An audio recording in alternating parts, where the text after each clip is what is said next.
Hi friends, అందరు బాగున్నారా? నేనైతే చాలా బాగున్నానండి. ఈరోజు వచ్చి మన టాపిక్ ఏంటంటే నేను బెండకాయ ఫ్రై చేశానండి. బెండకాయ ఫ్రై చేస్తే చెప్పాలని అనుకుంటున్నారా?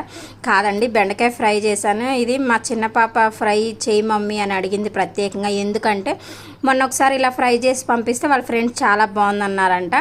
అయితే ఈరోజు కూడా బెండకాయ ఫ్రై చేయి మమ్మీ అని అడిగింది.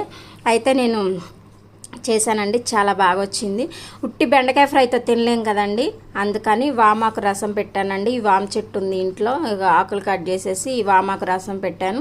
వామాకు రసం వల్ల పిల్లలకి హెల్త్కి చాలా మంచిదండి. ఇప్పుడున్న వర్షాకాలంలో జలుబు దగ్గుకి దూరంగా ఉండాలంటే వారానికి ఒకసారన్నా పిల్లలకి వామాకు రసం పెట్టాలండి. జీర్ణశక్తి వ్యవస్థ మంచిగా మెరుగుపడుతుందండి. అరుగుదల బాగుంటుంది. పిల్లలకి కడుపుల నొప్పి అలాంటివి రాకుండా ఉంటాయి. అందుకని వామాకు రసం అప్పుడప్పుడు పిల్లలకి పెట్టనండి, చాలా బాగుంటుంది. బెండకాయ ఫ్రై వామాకు రసం నచ్చితే